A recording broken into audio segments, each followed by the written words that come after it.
ग्राम पंचायत बुबाणी में आज हम पहुंच चुके हैं।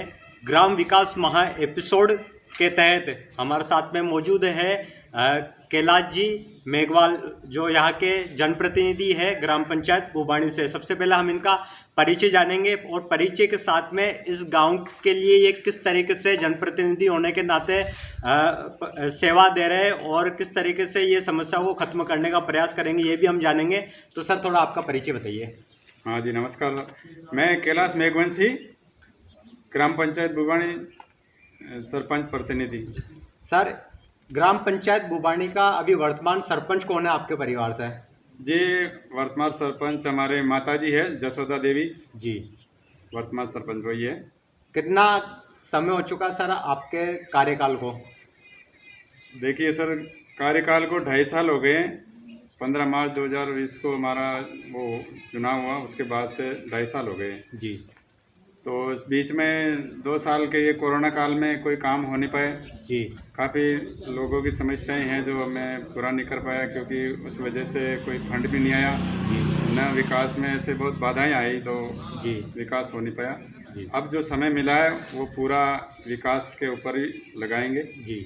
जो भी लोगों के अनुरूप, जो उनकी भावना के अनुरूप काम करने का मौका मिला, तो उसको पूर्ण रूप से पूरा करने का पूरा भरसक प्रयास रहेगा हमारा।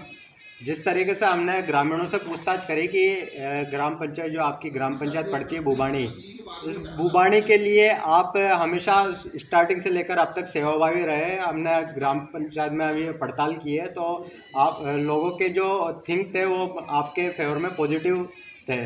तो हम आपसे ये जानने का प्रयास करते हैं कि स्टार्टिंग से लेकर अब तक के कार्यकाल में आपकी तरफ से क्या क्या विकास कार्य इस ग्राम पंचायत के हित में किए गए? देखिए, शुरू से लेकर हमने सबसे ज़्यादा समस्या एक तो नाली रोड की थी जी। वो हमने पूरा करने का पूरा प्रयास किया और किया भी है जी। लेकिन कहीं कहीं ऐसी समस्या आई कि जो बजट की कमी के कारण नहीं कर पाए जी। और काफ़ी अच्छा रोड है, नालियाँ बनाई भी है जी। और लोगों का रवैया भी सकारात्मक रहा, तो अच्छा विकास हुआ। जी।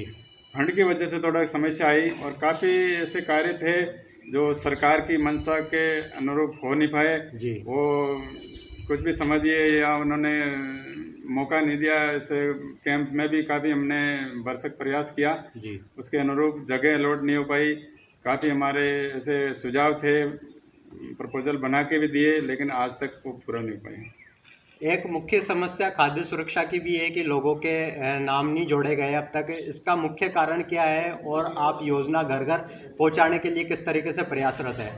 बिल्कुल, गांव वालों की मांग जायज़ है, क्योंकि हमारे यहाँ जो टारगेट सरकार कह रही है कि 70% होना चाहिए, ये 69 होना चाहिए।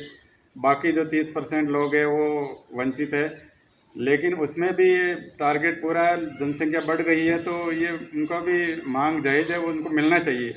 लेकिन हम बार बार इस पर करते हैं तो वो यही करते हैं कि आप उनको उनमें से कम करो, वो तो ही वो जुड़ पाएंगे। जी। ये सरकार की मंशा के अनुरूप अब क्या वो उसमें जोड़ने के लिए प्रयास कर रही है, अभी तक हमारे जानकारी में नहीं है। जी। और फार्म वगैरह जो भरवा दिए गए हैं, ई मित्र से काफ़ी लोगों ने बाग के फार्म भरे थे, काफ़ी उनका पैसा भी लग गया, खर्चा लग गया, लेकिन अभी तक उनके प्रति कोई रवैया नहीं अपनाया गया सरकार के द्वारा। खाद्य सुरक्षा के अलावा भी राज्य और केंद्र सरकार की काफ़ी सारी योजनाएं हैं जो ग्रामीणों तक नहीं पहुंचने से उनको काफ़ी सारी समस्याओं का सामना करना पड़ता है। केंद्र सरकार व राज्य सरकार की योजनाओं से आप ग्रामीणों को किस तरीके से लाभान्वित करवाते हैं? देखिए, राज्य सरकार से यहाँ पे आने के बाद में जो भी स्कीम आती है वो हमारे पंचायत में आती है, लेकिन यहाँ कोई स्कीम का ऐसा कोई हमारे को लाभ नहीं मिला अभी तक। जी। क्योंकि आगे से आती है, कहाँ ऐसे द्वेषता बढ़ती जा रही है, ये हमारे पंचायत को जानकारी में नहीं आ पा रहा है। सरपंच साहब, इस ग्राम पंचायत के राजस्व गांव कितने हैं? देखिए, राजस्व गांव 3 हैं हमारे। जी। मुहामी, बुबानी और खोडा। जी।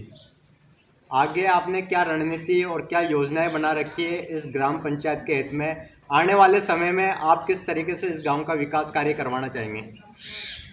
हमारे जो 4-5 मुद्दे थे, एक तो पूरे पंचायत में रोशनी करवाना। जी। वो एमएलए साहब के द्वारा पूरा करा दिया गया है। जी। तीनों गांव में लाइट की अच्छी व्यवस्था है, एक तरह से शहर की तरह लगता है शाम को गांव, और बहुत अच्छा प्रयास है उनका। और दूसरा था जो है ये नाली और रोडों का, जी। ये भी हमने ले रखा है। तीसरा काम है जो है, एक तो स्कूल खेल मैदान के लिए 2 सीनियर स्कूल हैं, जी। वो खेल अलॉट नहीं है हमारा। जी। हमने भेजा भी है, प्रशासन गांव के संघ में दिया, कलेक्टर साहब के पास भी दिया, लेकिन अभी तक एडीए का वास्ता देके हमारे को वो काम पूरा नहीं हुआ। जी। जिसमें पशु चिकित्सालय भी है जी। और दोनों स्कूलों के खेल मैदान है, और मर्द जानवरों के लिए जगह आवंटित करने के लिए वो भी दे रखी है, कचरा निस्तारण के लिए है, उप स्वास्थ्य केंद्र के लिए है, पशु चिकित्सा के लिए है, लेकिन ये कोई भी जगह अभी तक अलॉट नहीं हुई है। और इसकी वजह से अभी लंपी का जो ये गायों में बीमारी चली, वो काफ़ी हमारे को समस्या आई निस्तारण करने के लिए। जगह नहीं थी तो हम कहाँ उसका निस्तारण करें, इधर उधर फेंकते हैं। तो हमने काफ़ी जेसीबी से जो भी चरागाह में जगह खाली थी वहाँ पे उसको गड़वाया करवाया, उसका निस्तारण करवाया, लेकिन कोई जगह निश्चित हो तो उस पर कोई भी जाके उसको निस्तारण कर सकता है।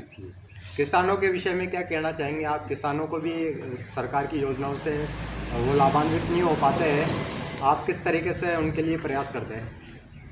देखिए, किसानों के लिए तो जो है काफ़ी बीज की उसकी समस्या आती है उनको। जी। काफ़ी हमने कृषि पर्यवेक्षक से बात करके काफ़ी बीजों का वितरण करवाया। जी। और उनके जो सरकार से जो सहायता आती है उसमें भी हम मित्र से जुड़ के उनके जो 2-2 हज़ार रुपये आते हैं केंद्र सरकार से, उसको लाभान्वित करवा दें। जी। उनका जो आधार लिंक करवाना और कुछ उनके संबंधित जो स्कीम आती है वो बताते रहते हैं। पटवारी के किसानों की बैठक करते हैं, जैसे अब महीने में 2 बैठक होती है, तो उसमें हम काफ़ी उनसे संबंधित चर्चा करते हैं और जो भी उनके प्रस्ताव आते हैं उस पर चर्चा करके उनको लाभान्वित करने का प्रयास करते हैं। जी। एक जनप्रतिनिधि को जैसा कि आसपास के सभी ग्राम पंचायतों के हालात ऐसे हैं कि जो जनप्रतिनिधि होता है, गांव का जो मुखिया होता है, उनको बजट के संबंध में गांव का वो विकास नहीं करवा पाते हैं, क्योंकि बजट पास न होने से कहीं ना कहीं समस्याओं का सामना करना पड़ता है। तो इस गांव पंचायत के लिए भी आपको बजट के लिए कहीं ना कहीं संघर्ष करना पड़ा होगा, और हमने सुना है कि पूर्व के अंदर भी बजट को लेकर आपने सरपंच संघ की तरफ से कुछ ज्ञापन दिए थे, इसके विषय में क्या कहना चाहेंगे आप? काफ़ी बजट को लेकर तो बहुत समस्या आई हमारे को। पूरे सरपंच संघ जो है जयपुर तक भी हमने पड़ाव डाले, वहाँ पे जाकर काफ़ी हाँ हुल्लड़ हुआ, लेकिन बजट का 1-2 किस्त आई है, उससे कोई ऊँट के मुंह में जीरा है, कोई मतलब नहीं है उसका।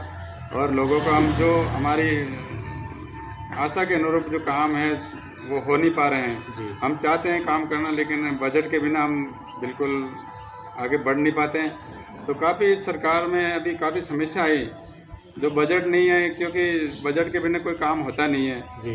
किस्तें डल नहीं रही हैं और जो मांग है लोगों की उसके अनुरूप हम करा नहीं उतरते, तो काफ़ी विरोध झेलना पड़ता है पब्लिक में। राजस्थान सरकार की जो योजनाएं हैं उनके मुताबिक जो ओलंपिक खेल जो राजस्थान की समस्त ग्राम पंचायतों के लिए करवाए जा रहे हैं, वो भी एक चर्चा का विषय है, इसके विषय में क्या कहना चाहिए आप?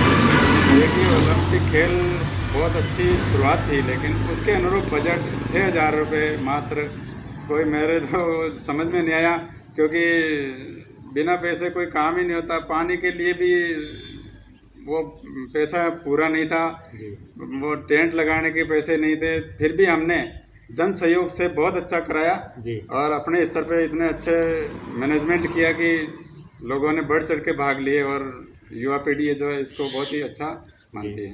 तो जिस तरीके से आप देख सकते हैं कि ग्राम पंचायत भूपानी के जो वर्तमान जनप्रतिनिधि है कैलाश मेघवाल, हमने इस ग्राम पंचायत के संबंध में इनसे चर्चा की, यहाँ के हालात और यहाँ की जो योजनाएं सरकार की जो ग्रामीणों तक नहीं पहुँच पाई है उनके विषय में भी हमने जानकारी ली, और इनके वर्तमान कार्यकाल के अंदर भी इन्होंने ग्राम के विकास के लिए क्या क्या सेवाएँ दी है इसके विषय में भी हमने आपको दिखाने का प्रयास किया। तो आगे की रणनीति में, आगे की कड़ी में हम इस गांव के आने वाली जो वृद्धि का कारण जो अभी इन्होंने बताया कि आगे की जो रणनीति और जो योजनाएं बना रखी है आने वाले समय में, वो भी हम आपको आगे हमारे चैनल के माध्यम से दिखाने का प्रयास करेंगे। तो बने रहिए SSN न्यूज़ 24/7 के साथ। धन्यवाद।